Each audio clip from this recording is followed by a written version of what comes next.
Medical information obtained from our website or on the live show is not intended to be a substitute for professional care. If you have, or you suspect you might, have an illness or other medical condition, you should consult a healthcare provider. The opinions expressed on this radio program are not necessarily those of the sports doctor, this radio show, or their sponsors.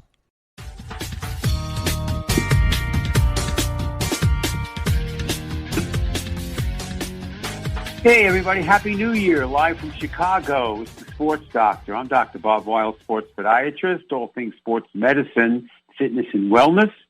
Brought to you by Global Schoolwear, school uniforms by Tommy Hilfiger, Lower Extremity Review, and MVP Parent Magazines, and UK Health Radio. We've got a great doubleheader today. Kimberly Archie. She's a litigation consultant in the worlds of cheerleading, dance, gymnastics, the founder of the National Cheer Safety Foundation. She's returning, along with Nancy Perpall, critical care nurse, attorney, and novelist. Then the sports doctor's in with some Bob Guida wisdom. You emailed Kimberly Archie. Welcome back to the Sports Doctor. Well, thanks for having me. Kimberly, give us some background in this whole world that you've been so involved in youth sports, safety, health, cheerleading, health. Give us some of your background, please. Well, I was a high school cheerleader, and then later I coached rec cheer, and then I became a cheer mom. And then later on, I became an official for acrobatics and tumbling, which is a discipline in gymnastics, which sort of morphed from competitive cheerleading. And I'm the founder of the National Cheer Safety Foundation, and I've been an expert witness for the last 15 years. And I worked on the legal team that took headers out of soccer for kids 10 and under. You know, Kimberly, it's, as you know, been a key topic on the Sports Doctor for decades, the youth safety world, the concussion. I've had people all over the world discussing concussions, the challenges in all aspects of youth sports and youth sports safety. And, again, the idea of these different areas, some of the best athletes I've ever seen over the years are cheerleaders, which was something that surprised a lot of people to understand the real high risk, for example, that activity is, let alone the competitive gymnastics world. How are we doing in paying more and more attention and awareness and education in this whole field of youth sports safety? Well, cheerleading's in a really unique position because a number of injured cheerleaders, over the last 20 years have done an amazing job of advocating for youth athletes in regards to the type of injuries they've had, like concussions or heat illness or spinal cord injuries, things like that. And now we're seeing a wave of lawsuits against the cheerleading company across the country for sex abuse. And it's been filed in federal court. It's a RICO case. And it's now, there's 7 states involved at this point. So, Kimberly, whether it's the world of gymnastics and that nightmare, whether it's the latest couple of months ago, the whole world of women's youth soccer, and now you're adding to the list that, again, same topic of the sexual abuse. Child athlete abuse disorder is something also that you really are so involved in. It really is challenging, but we've got to be aware of what's going on. Well, the lack of regulation and oversight for the issues including health and safety and name, image, and likeness, this exploitation of the athlete or the uneven playing field between kids and corporations generate a number of mechanisms of injury, and sex abuse is one of them. Wait till we jump into the world of the NCAA, athletes getting paid, going into college, that whole side of things. And again, one of the key topics of the Sports Doctor forever has been the epidemic. It's why I wrote the book, hashtag Hey Sports Parents, with Hall of Fame volleyballer Sharky Zartman, epidemic of youth sports overuse injuries, physically and mentally. And the idea that we're still behind when it comes to all of these important factors, you know, the world of litigation, I'm amazed. It's great that it hasn't worn you out yet, Kimberly. Well, you know what I mean? How's your sports psychology doing?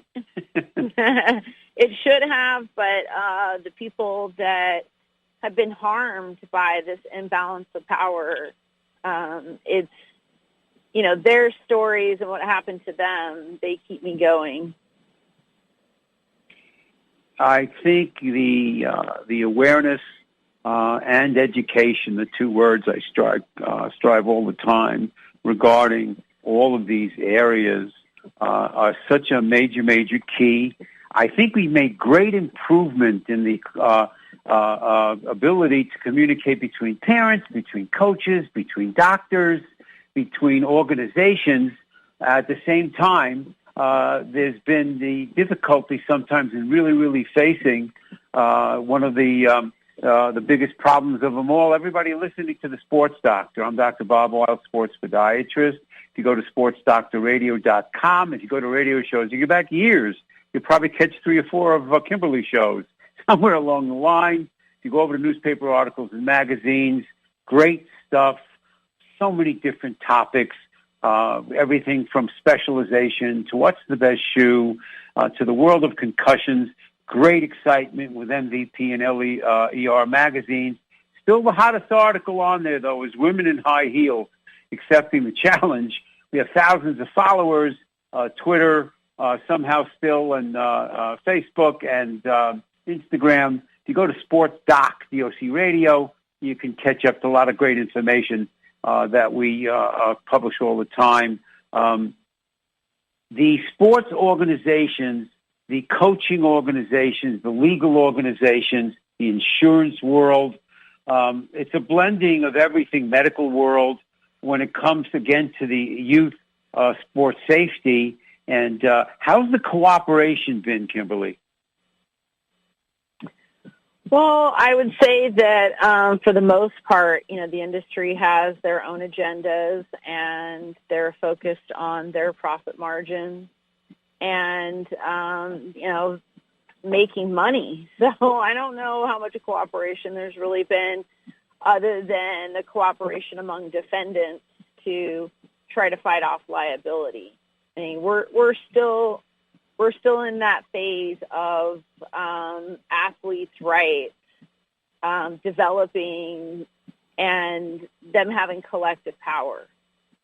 So it's a work in progress. Yeah, it's amazing how many different experts in so many different areas talk about the term, we're treading, we say, how we doing? We're treading water at best, whether it's childhood obesity, whether it's these ranting, raving parents on the sidelines, whether it's overzealous, I call them Bengali coaches. There's so much pressure on these young athletes. That's why one of the chapters in my book is youth sports and drugs. Even over-the-counter, the reliance on Dr. Weil, don't you understand? Her ankles are killing her unless she takes 2 Advil 3 times a day for months and months and months, and in so many different areas. However, I believe that the both of us in our ways of making a difference constantly by, again, bringing awareness to these challenges. What's the best site, Kimberly, people can go to find out about you and all your work? We're on facesofcte.com, and people can also find me on social media under Kimberly Archie. It's the first time I heard the term child athlete abuse disorder until I knew you were coming on the show. And I think this is everything, again, that we're talking about. Of course, over the past 2-3 years, everybody, wherever they are from in the world, whatever their profession or vocation is, Kimberly, they've talked about mental health. It's, the pandemic turned the whole world of sports, youth sports, including parenting, on our heads. Child athlete abuse disorder, I would imagine both physically and mentally, sexually. Well, how would you define it? Just in general. So child athlete abuse disorder is the win-at-all-cost mentality that allows things in sport that we wouldn't allow in any other environment. So, for example, if a janitor is needing to change a light bulb and he needs to be on a ladder above, 6 feet, then there has to be a fall protection plan in place. But we allow kids to do acrobatic gymnastics without the same protections or similar protections in place. Is that where the term student athlete was born? For workman's student athlete stuff? was really invented by the NCAA to skirt athletes being employees, and then that was extrapolated and used on other levels of play. You now hear them call high school athletes student athletes. I say it's a dirty word. It's like cussing in my world. I don't call them student athletes. I typically call them child athletes if they're 18 and under, and I'm just going to call them college athletes to differentiate now, your between work, the two. Also your work involving the helmets. Was it soccer that you were involved in getting the helmets routinely? So soccer, I worked on the case that was the concussion case, Mayor versus U.S. Soccer, and that settlement took headers. Are you going to get helmets for the girls in lacrosse? I hope so. I've had guests. We've talked about that. How are they doing with that? There's still complete pushback, as far as I know. Amazing. About from who? Women from the industry. Now, I was there at the meeting one of the first times that U.S. Lacrosse came and asked the regulatory body, the National Operating Committee on Standards for Athletic Equipment. And, that was one of the presentations was, we need a standard for women, helmets, for female helmets.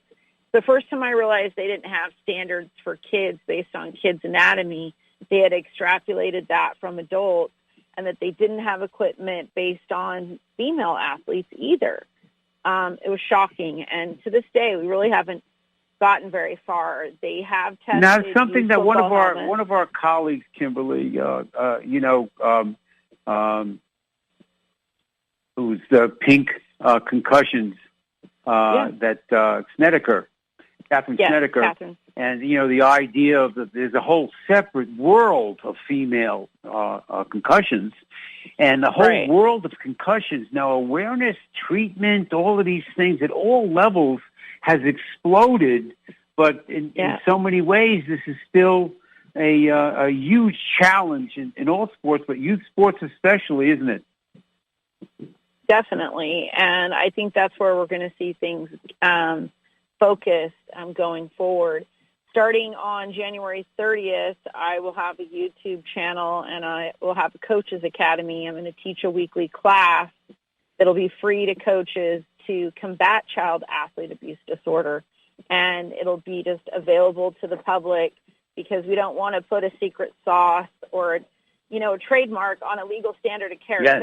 All coaches. Let me know, Kimberly. I'll chip in with the physical side, absolutely, of that abuse disorder, which is huge and needs I'd love big to have you attention. on one week. We'll definitely follow up on that for sure. And you can with help so me much teach one of the attention again classes. mentally. Yes. How are the parents and coaches responding to this kind of new attention? I've seen an awful lot of interest in cooperation, but maybe because they're my radio guests, again, I trying think to that look there at the are positive good side. examples. I think there are good examples of people who are trying to do that, always, even in spite of the system itself not fostering 1 minute. Right? There are those people that Well, we're going to work through. to change it. I knew the time would fly with you. You had a little bit. So, Kimberly, give me again the best way to find out about you and all this great work in the world, your National Cheer Safety Foundation, National USA Cheer Sports Safety Foundation. So if they Google you or USA Sports Safety, they could find out all about your great work. And we're definitely going to have you back because this is a topic that needs constant attention. We need all the champions we can get. And, of course, you're one of them. So I want to thank you so much for being with us, Kimberly Archie, on the Sports Doctor. Kimberly, hold on.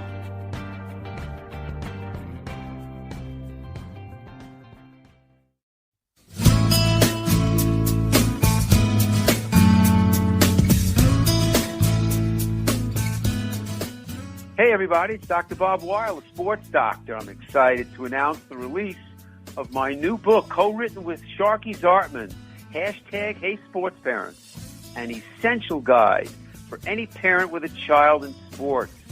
You know, Sharky is a former Hall of Fame volleyball player. She's the mom of 2 daughters who became Division I volleyball players. Together, we have over 70 years of combined youth sports experience. The goal of the book? Give you the essential tools and guidance to make your experience as a sports parent the best it could be.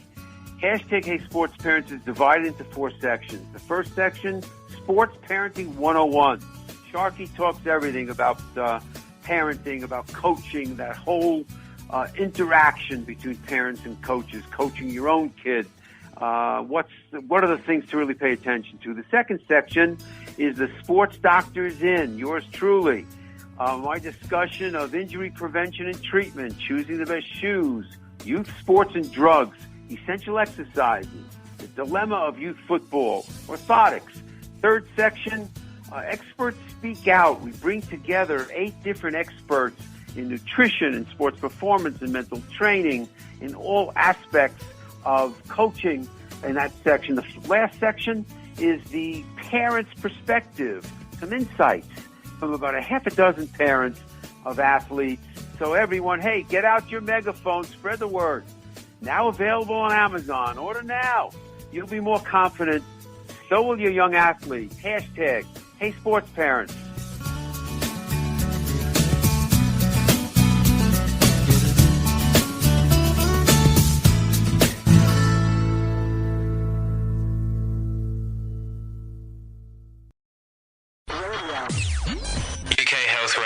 The station that makes you feel good.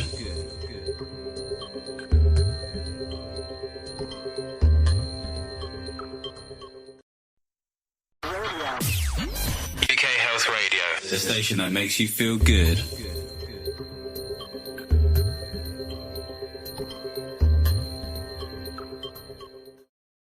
It used to be hard to find the world's most wonderful.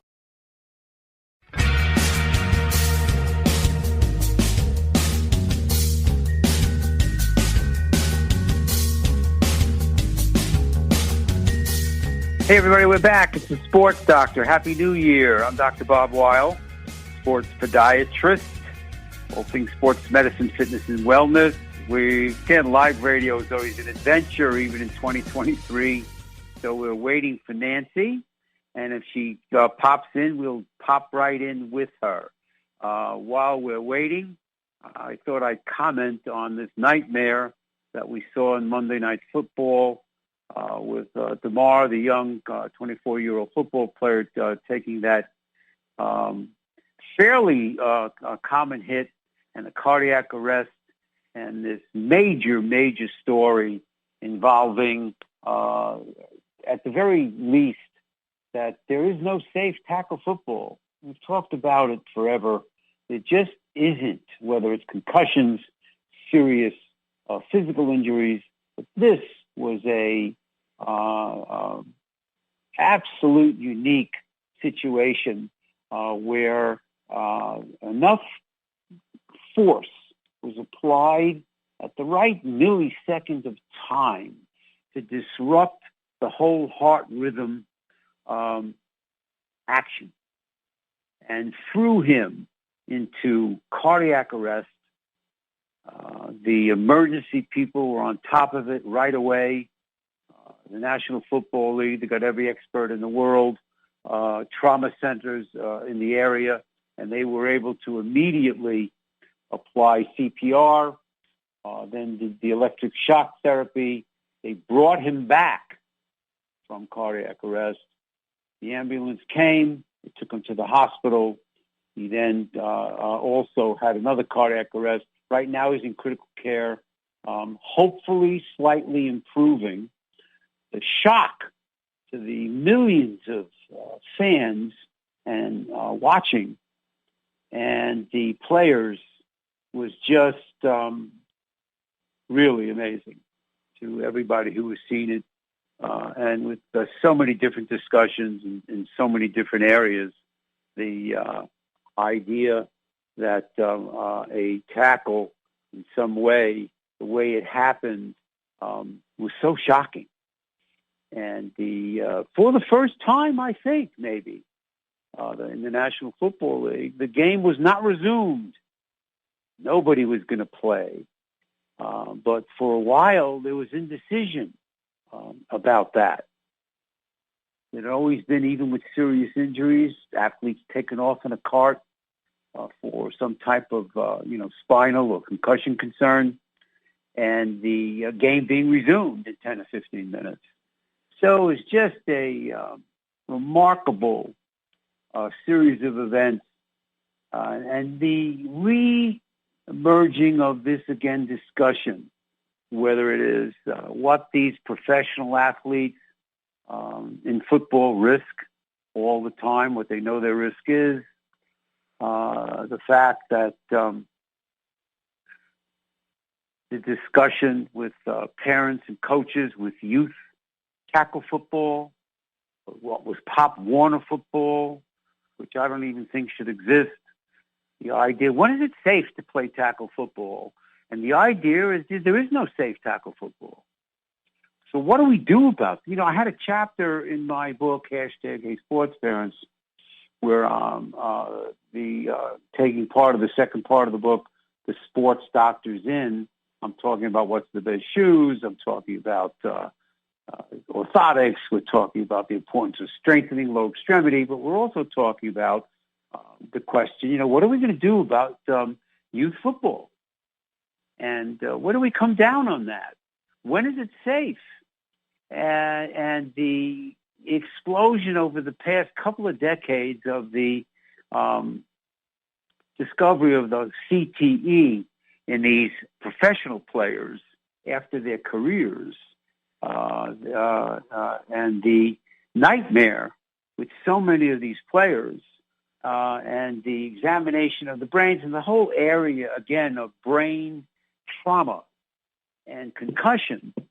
And so, if parents ask me today, should my son play youth tackle football, I hem and haw, but I say to them, if this is what he loves, if this is really what he loves, and you understand the risks, then I don't know if I'm going to fight you forever. But I would talk differently with almost any other sport, really. Football is really the only sport where collisions are part of it. And I think we're going to connect with Nancy as we speak. And the whole reason I co-authored the book, #HeySportsParents, again, was this epidemic of youth sports overuse injuries, physically and mentally. And like we were just talking about, the gigantic mental side that we talk about on the Sports Doctor all the time, I call it the mental game, or whether it is the physical injury side, and all this pressure on these kids. And hopefully, if we can connect with Nancy, one of the topics we really wanted to hit on, with her legal as well as critical care nurse background, is parenting high-performance athletes with divorced parents. Nancy! Hey, how are you? Hi, Nancy Perpall. We got you. The fun and enjoyment of live radio. Nancy, critical care nurse, attorney, novelist, and we really wanted to talk about the topic of parenting high-performance athletes with divorced parents. Give us a quickie background, Nancy, relating to, and then we'll talk about your thoughts on this. My quickie background is I started my first profession as a critical care nurse, meaning I had two competencies, one in the emergency room and one in intensive care. And a real quick netting it out is I wrote a textbook, Advanced Concepts in Clinical Nursing, in 1973 with J.B. Lippincott. Many of the procedures for better patient outcomes were adopted throughout the country in various hospitals, except the hospital I worked at, because the doctors in that hospital did the protocols, not nurses. So nurses didn't suggest protocols, even if they wrote a textbook about it. In any event, I talked to somebody about how do I get them to listen to me, and they said, go to law school, you'll have power. And they were right. So yes. To make a long story short. That was always the contest, Nancy. There was a three-way contest. It was medicine, and it was the legal field, and it was the insurance companies. But yeah, go ahead. Well, you're right on the money there. When I was the only woman in the law firm, and that was great fun, of course.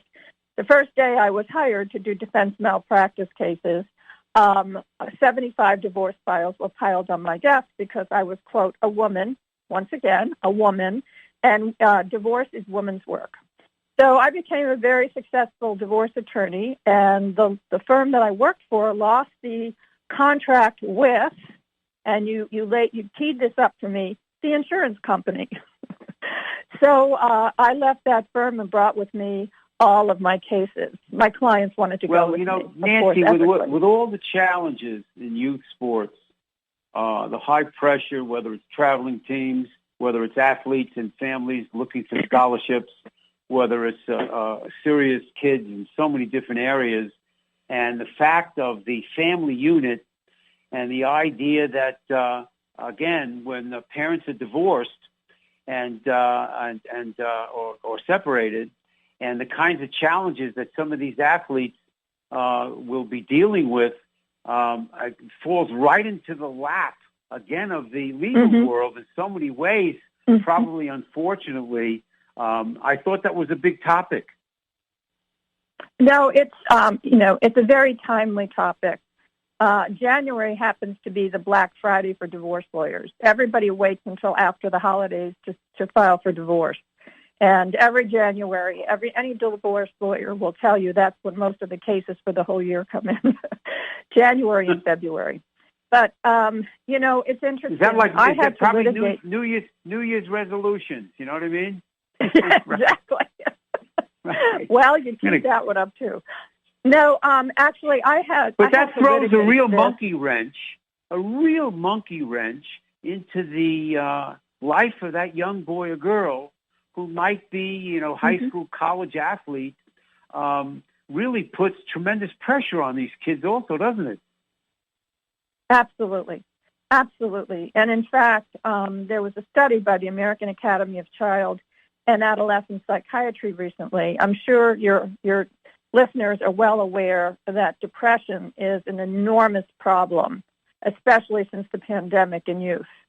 And many of these kids were high athletes. They were really on a roll. They were, either in gymnastics, football, ice hockey, whatever, basketball.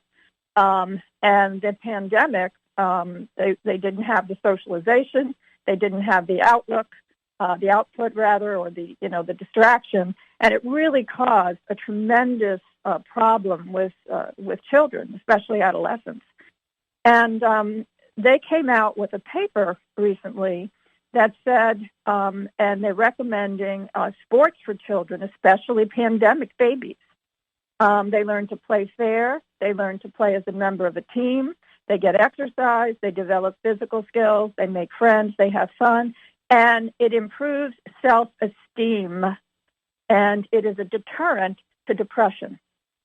So there you go. I mean, youth sports are highly, highly recommended for all children, even if they're not really gifted. And by the way, Michael Phelps, his mother was a single mother and had to sacrifice a great deal. And look how that turned out. Yes, with a single family. It's interesting. I've had experts on in the world of divorced not divorced, but adopted children in the world of youth sports. And they talked about how sometimes those kids were marginalized in some way, shape, or form with the attitudes of their teammates or their coaches, all of these kinds of challenges. And again, with 50%, whatever the divorce rate is, it's so as high as it is, we're also familiar, then it starts to put, even these legal challenges regarding who's paying for what and the pressure with this. We can talk a little bit more about that with Nancy Perpall. We did get her here on the phone. I'm sorry. I don't know what happened. Live radio, it's an adventure. We'll be right back. Hold on, Nancy. Hey, it's Dr. Bob. School Uniforms by Tommy Hilfiger is setting a new standard within the school uniform market. More schools are understanding the value that uniforms provide, school pride and identification being one of them. Another is the well-recognized reduction of student pressure to keep up with classmates in the real world of what to wear each day to school. School Uniforms by Tommy Hilfiger provides amazing quality and value to its partner schools and families. It is truly the first brand in this market that students are excited about wearing. Go to the website, globalschoolwear.com. globalschoolwear.com. If you live in or near Aurora, Illinois, and you're into sports, fitness at any level, or your son and daughter is, you cannot forget about your feet. Your feet affect everywhere else. There are complex motions that come into play, especially in sports. Your ankles, knees, hips, and back all are affected with your foot mechanics. Come visit the office, Dr. Bob, and get evaluated. Check what shoes are best for you. I offer prescription orthotics, which is usually one of the major tools for treatment and prevention of foot-related ankle and leg problems. Also, enhancing performance. Step or two quicker. Call 630-898-3505 or go to sportsdoctorradio.com.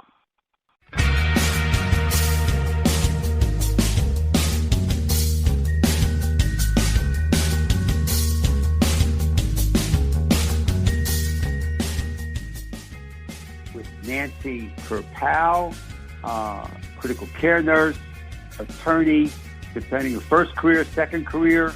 Now she's a novelist. And we were talking before the break, Nancy, again about some of these challenges with these families.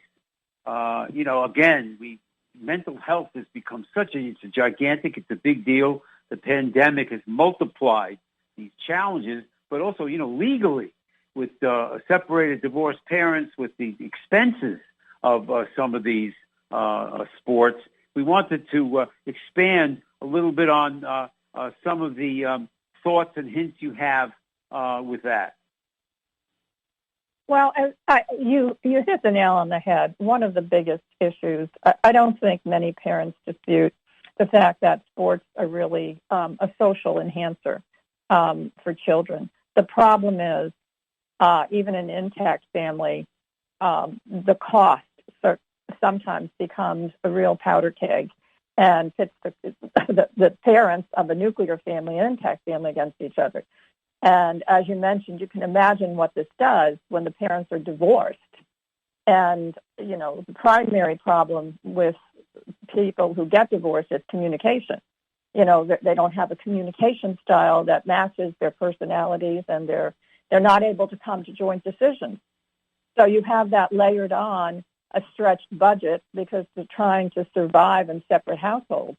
And then you add coaching, special classes, special equipment, the famous traveling teams.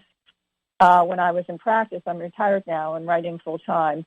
I litigated that so many times because when I first started litigating, that was 35 years ago, there wasn't a lot of case law. I was practicing in Pennsylvania at the time, and I had to go to court a lot fighting over the traveling teams. And you had to bring the coach in, you had to bring a psychologist in. Now, the case law is pretty well founded, so you can really Google, no matter, I think you're in Illinois, but I'm sure this radio reaches other states in your vicinity, you can really Google this and find out what the law in your state is about sharing expenses, when somebody is divorced and this child is a very, high, prominent potential athlete. And one of the biggest issues is trying to negotiate with the other parent when the sport takes the practice or the game takes place on the other parent's weekend. That is a real problem. So the biggest thing that you have to do is, first of all, the number one critical thing is not to involve the child. Don't tell your kid, ask your dad or mom for the track shoes, ask your dad or mom for the football helmet or the basketball. Please leave the kids out of it. Number one out there, this child didn't ask to be born. That was your decision to bring this child into the world.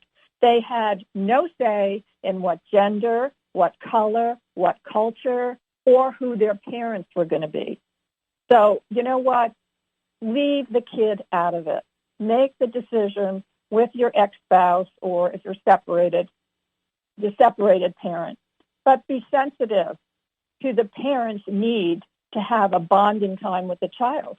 Maybe if it's your priority to have your son or daughter become a great athlete, then maybe you're the one who's going to have to sacrifice the time. On a down weekend when there's nothing going on, maybe that's the weekend you have to give the other spouse. You mentioned a great word. Yes, you mentioned a couple of great words, which was, between these separated or divorced parents. And number one was, the communication, but you mentioned the big word, negotiate. Work some of this stuff out, discuss some of these things so that maybe we don't end up in a nightmare. Now, your experiences in these three areas, now you're a novelist. I think your upcoming novel, is that Around Which All Things Bend?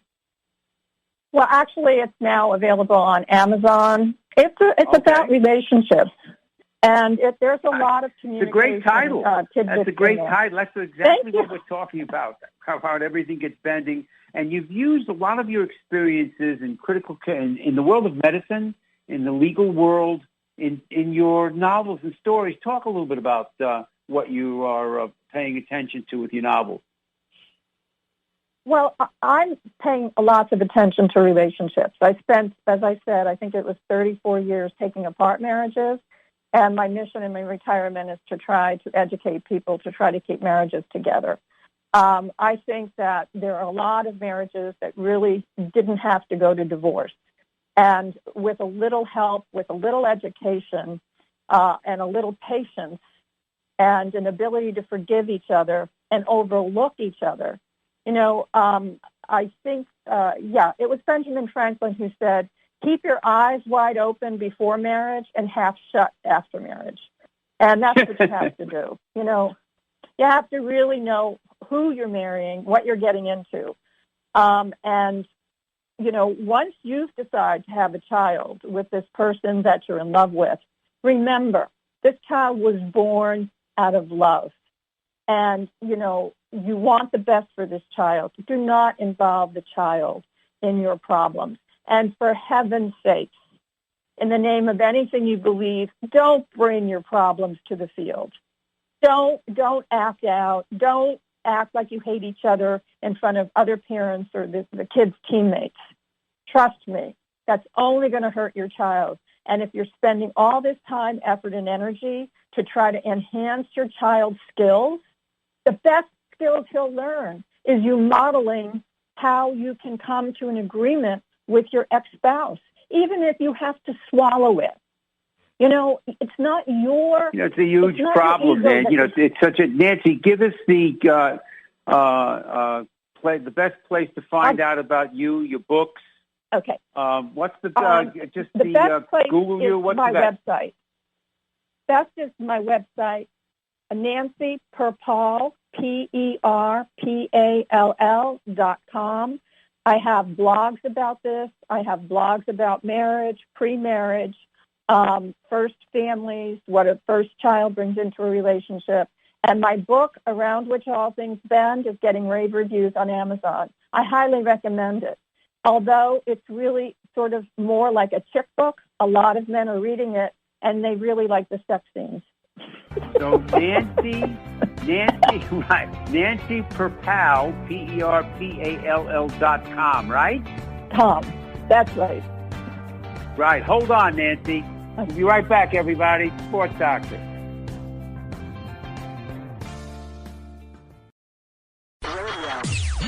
UK Health Radio, the station that makes you feel good.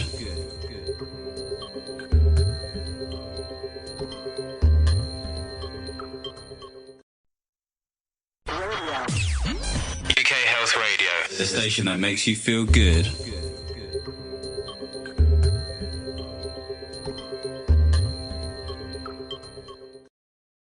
Hey everybody, Dr. Bob here. LER, Lower Extremity Review Magazine, is celebrating their 10th anniversary. It's been a decade of providing key clinical and practical information about concerns, conditions, and treatment solutions for the lower extremity, both sports and non-sports alike. LER is the only multidisciplinary publication for doctors of all specialties, educators, therapists, and trainers. They inform practitioners on current developments in the diagnosis, treatment, and prevention of lower extremity injuries. LER prides itself on editorial integrity and evidence-based content. Their tagline, collaborative care for better outcomes, says it all. Hey, colleagues, go to lermagazine.com.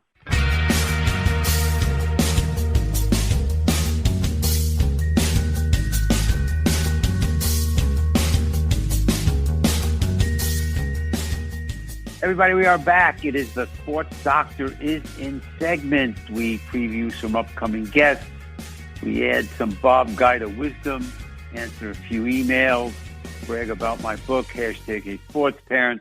Quick shout out to the Bruce Merrin Celebrity Speakers.com.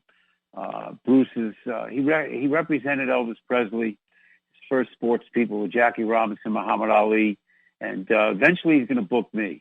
Great guest coming up, Chris Gandy next week. Chris is a former Chicago Bull, Olympian, and he's a financial man in this world, and he's going to talk about some of these challenges for parents, post-professional athletes. Then Debbie Peterson was a California city mayor, and we want to talk with her about some of the methods and abilities to change some things, even locally, in the world of school sports safety. Following week, the Speed Doctor returns. Robert Esme, Canadian Olympian. And then Dr. Kellyanne Peterson, she's a family coach. She's experienced parenting a son who has dealt with some CTE situations in the world of concussion. So we've got some great stuff coming up. Bob Guida talked so much about strengthening the brakes, depending on what sport the athlete played, whether they were jumping up and down on a basketball court. And he wanted to really, really strengthen the areas of the body, the muscles, the tendons that allowed you to land softly, allowed you to land with balance and stability. Whether you were a volleyball player who's swinging your shoulder 1,000 times a week, spiking that ball, and he really wanted to pay attention to strengthening everything in the upper shoulder, the back, the neck, to control that explosive force, or the baseball player swinging that bat with such force and strengthening the opposites, the brakes that stabilize. Great way. You think about surgical tubing and rubber bands. When you stretch that band, it takes strength to stretch that band, but when you hold it in place, you bring it back softly. They call it the eccentric strengthening of these areas. Was one of his many geniuses. I have a couple of emails here. Aaron says, my son is 12 years old. He's played soccer since he's 5. He's on one traveling team. He's been dealing with some heel problems. This is the second season. Aaron, one of the largest growth centers in the foot is in the heel. It's very active at his age. It can be aggravated more easily than sometimes we think with any running, jumping activities. Spikes with cleats underneath the heel, which are famous in soccer, are an aggravator. So what you want to do is get into a multi-nubbed shoe that doesn't have a cluster of cleats right underneath that heel. If it's been persistent, you really want to pay attention to foot mechanics. I have used orthotics for decades with 100% success with these chronic growth center inflammations of the heel, whatever the sport is. So you want to include podiatry in who's paying attention to your son, so you could be paying attention to what's the best shoe to be in. You could identify whether he's dealing with this growth center problem. You have to include intelligent rest. You can't push through this. It ends up hanging on you. And when we're dealing with traveling teams and we're dealing with year-round playing, we can have a problem. Again, the good news, great success with orthotics when foot mechanics. Imagine that pronated or flattening foot, which has got excessive shearing force under the heel because of the foot mechanics itself. So sometimes we'll see that athlete can aggravate the growth center jumping downstairs, landing wrong. But when it's perpetuated or recurrent, we start to see the high arch foot, which might be hitting the ground like a brick. Pay attention. Jimmy says, your former colleague, Dr. Jim Vickery, Dr. Jim Vickery, should rest in peace, shared the radio show with me in the 90s. Jim was a sports psychologist. Back then, even in the 80s with Northwestern University, did some work with the White Sox. He didn't even use the word psychology in his title because it scared coaches, parents. What's wrong? Psychologist. He called himself a performance enhancement consultant. I love that title. And he had some great hints for sports parents that he really, really paid attention to. Jim went with me. We used to do Little League lectures. My son Adam played Little League baseball. So does his son. They played soccer. And we would have little get-togethers with the parents, with the coaches. I might talk about, again, whether we needed ice packs. What did you want in your safety kit on the sidelines? What about shoes, et cetera, et cetera? And Jim would talk about the mental side. But now I label the mental game on the sports doctor. And he'd say, sports parents, don't be a critic.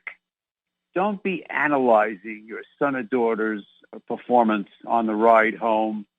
You'd be amazed how negative this is. Much better, he'd say, to be a good listener, to be able to share your son or daughter's experiences by listening to what their perspective is. You also want to be a good listener regarding, are they hurting? Today, with the pressure with youth sports, where we have youngsters, 12, 13, 14 years old, lying to their parents or coaches that their shins aren't hurting them anymore or their arches aren't bothering them or their knees because they don't want to be sat on the bench or they don't want to not make the team. And the higher level we go, the more these pressures multiply, where a lot of times communication, again, becomes so important. Don't be afraid, Dr. Vickery would say, to communicate with your young athletes, coaches, in a positive way, in order to share perspectives, how's it going, etc. Jim would talk so much about parental behavior. He'd make such a big deal about the overzealous, yelling parents on the sidelines, and that we still have it, and that it's still such a big problem with the overzealous coaches. In my book, #A Sports Parents, I call these coaches Svengali coaches, just overbearing, so much pressure, abusive. And you want to be aware of any of that going on, let alone in one sport after another with our young female athletes, the sexual abuse side of things. Gymnastics, we're all very familiar with. Last year it was exposed in the world of female soccer. My first guest, Kimberly Archie, was talking about cheerleading, all of a sudden a topic in the world of litigation. So sports parents, don't be a critic. Enjoy your lucky time you have with your son and daughter sports, and be a good listener, and back off the pressure. Happy New Year, everybody. Catch you next week on The Sports Doctor. Thank you.